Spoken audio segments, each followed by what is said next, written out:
Have you heard about VidMe? Let's talk about VidMe.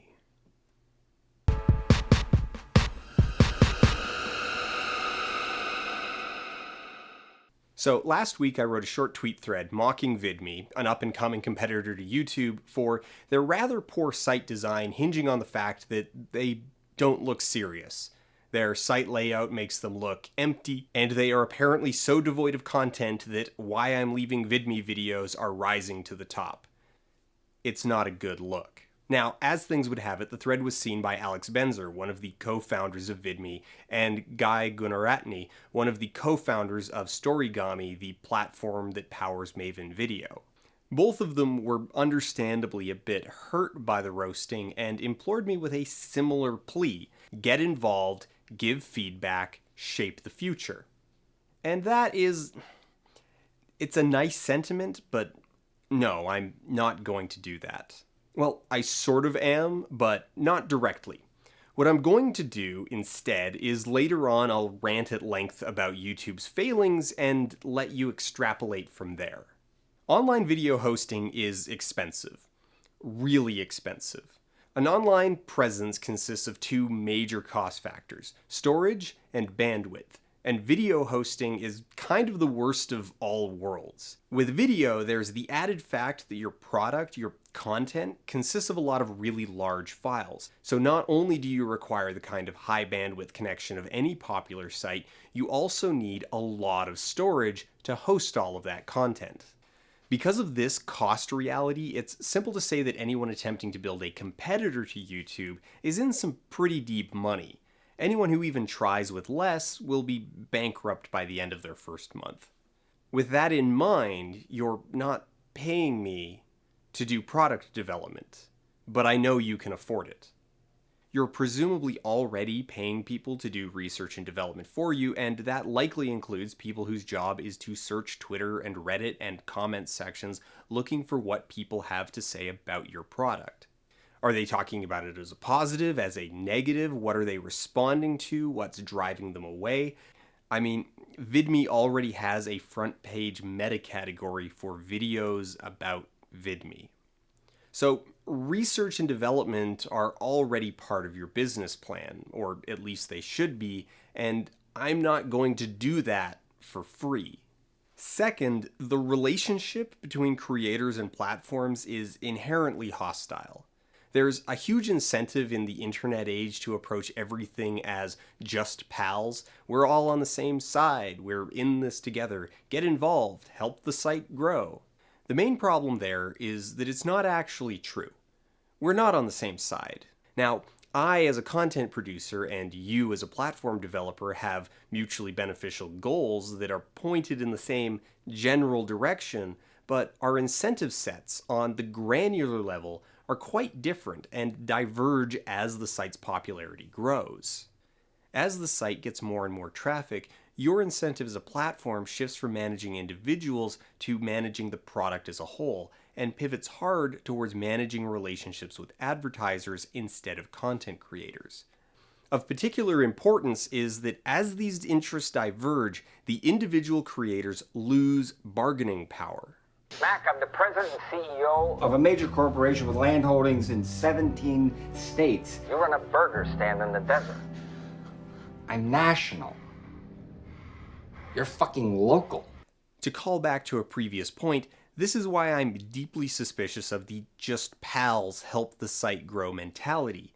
We're just pals until we're not. Any platform that doesn't codify their relationship with content creators, that positions the relationship as just pals and all on the same team without any structural commitment to that relationship, is ultimately lying. It's easy to say that we're all just pals now. Well, the platform is new. Well, it's hungry for content to drive traffic. Well, it's especially hungry for evangelists that will do a lot of free marketing purely by virtue of using the platform, keeping in mind that a great many super successful YouTubers effectively don't have a website or online presence outside of the one that exists on other platforms. Their YouTube channel is functionally their website. Failing to codify this relationship ensures that the site will inevitably go through the change in incentives, which will in turn lead to the decision-making that overwhelmingly favors advertisers at the direct expense of content creators. Any platform that isn't actively courting already successful content creators by offering features and services that those users are looking for is mildly doomed. YouTube is very successful, monolithic even. If you simply try to recreate YouTube, who are your users going to be? Well, generally speaking, it's going to be a lot of users with small to tiny channels, and it's going to be the people that were too toxic for YouTube. That second one is a far bigger deal than I think most people in the position of platform development really appreciate. If you compete with a monolith, the first people to jump on board will the people who were tossed off the other ship, and most of them were tossed off for a reason. Now, this can go either way. There's a lot of creators out there who are disillusioned with YouTube systems, with the culture on the site, the notoriously awful commenters, and the inter-channel targeting and harassment. They haven't necessarily been kicked off, but many of them have been driven away. The key point is that you get the audience you build, and if you don't build it, odds are you're going to end up with the dregs. This is why Dailymotion is largely inhabited by automated corporate accounts and clickbait pseudoscience peddling diet pills. If a concerted active effort isn't made to cultivate the types of users that you want to see, then before you know what's happened, toxic users will have become your core users, and then you're never going to get out of that hole. So when I go on VidMe, and the front page has a substantial concentration of homophobic punditry and drama channels, it doesn't make me eager to come back. It tells me that you don't know who you want, you don't know what YouTubers want, and so you're going to end up with whoever you happen to get. The critical point here is that it shows you don't know what YouTubers actually want. Both of the platforms mentioned, Maven Video and VidMe, are focused on monetization, which, yes, is an important concern of content creators, but there's already a lot of existing viable paths for monetization. While it's perhaps the most emotionally pressing issue, it's not the problem that needs the most solving.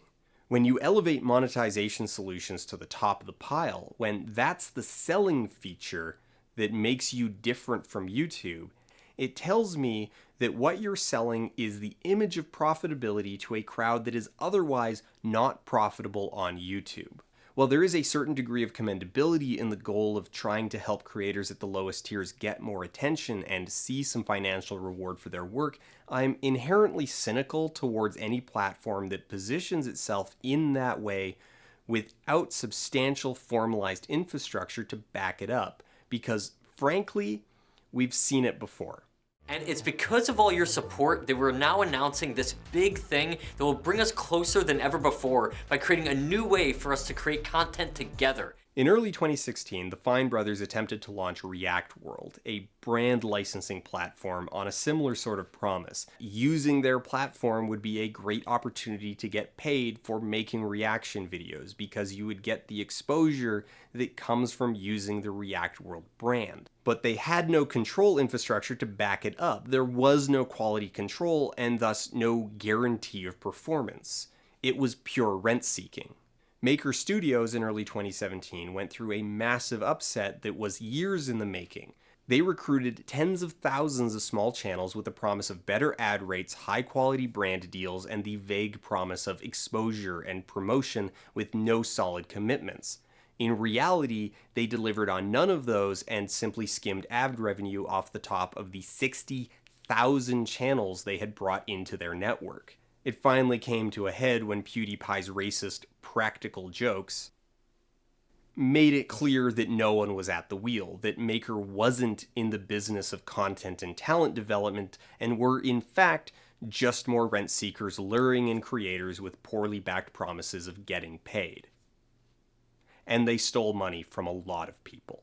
So if you're a new video platform and your core selling point, your big launch feature is a tip jar. Forgive me if I'm having some deja vu, but I'm pretty sure I've heard this song before.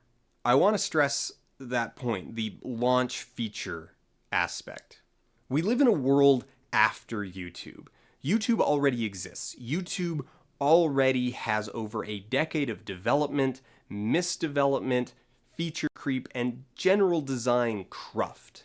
YouTube has a number of vestigial features that are good ideas, but either they don't work well or they're functionally abandoned because they're just tacked on or poorly implemented. Any new platform trying to compete doesn't really need to reinvent the wheel. They're not figuring this out for the first time, they just need to figure out how to make certain features work, how to improve them, how to fold them into the core structure of their service.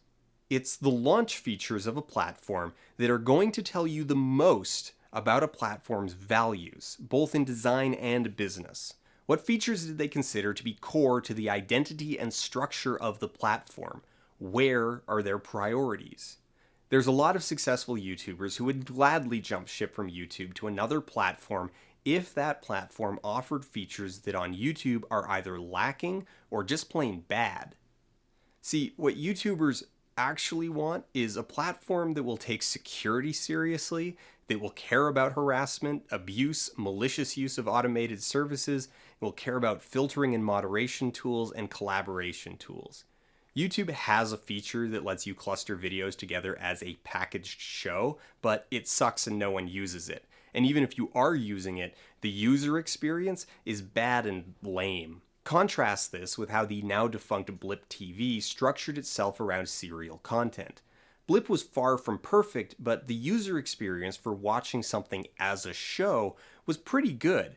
It created a sense of continuity that's largely absent or at best a tertiary consideration on YouTube. Despite the fact that YouTube is now the underpinning platform for some full-sized businesses, YouTube's structure is still awful at handling any sort of multi-user setup, let alone properly transitioning from a personal channel to a professional one managed by a team. If your channel is attached to a personal Google account, including, say, your email, the only way to give someone access to the back end of the channel is to give them access to the entire account.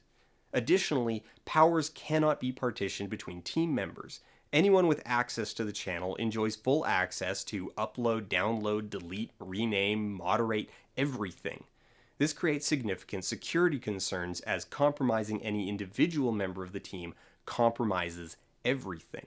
YouTube's playlist system is functional but hardly elegant, and the overall structure of the site as a whole makes it troublesome for content creators to effectively compartmentalize content without segmenting their viewership. A secondary channel for specific types of content is effectively starting from scratch and needs to be maintained as its own entity. Additionally, there's no way for channel managers to effectively migrate content from one channel to another without going through the process of re-uploading from scratch, requiring that all secondary data, from names to descriptions to captions and subtitles and thumbnails, be re-entered manually. Oh, and you lose existing comments, views, votes, and so on in the move. And these are just a few of the structural site design issues with YouTube, not even addressing the cultural problems with a lack of moderation, unclear and unevenly enforced community standards, and easily exploited automated systems. There are a wealth of deficiencies with YouTube that could all be centered as a core selling point for a competitor. To bring this back around, I mentioned this, but it's my belief that you already employ people to do research and development, and did some market research before you even started building your platform. To me, that seems like just a sensible business decision. You need to know your competitors, you need to know your users, and you need to know the market. If you don't have that, well, it doesn't exactly fill me with confidence. If you do have that, and this is the site that you chose to launch, these are the features that you considered vital, that you figured would capture the audience that you're looking for, well, it doesn't exactly fill me with confidence. Put simply, if someone's roasting your site on Twitter, your co-founder shouldn't be imploring them on Twitter to submit feedback and make the site better, because you should already know. If you haven't done your research, if you haven't worked systems for security, moderation, and collaboration into the core infrastructure of the site, if those features aren't foundational to your design, then it's already too late. It means that you haven't built a YouTube competitor, you've just built a YouTube clone, and you're dooming yourself to the same mistakes. A Frankenstein product built of cobbled together features that don't properly integrate. The charitable reading is that you're just unprepared, which isn't a good look on its own, but the worse reading is that you're grifters, rent seekers, looking to exploit the hopes and labor of content creators, and the internet is already full of those.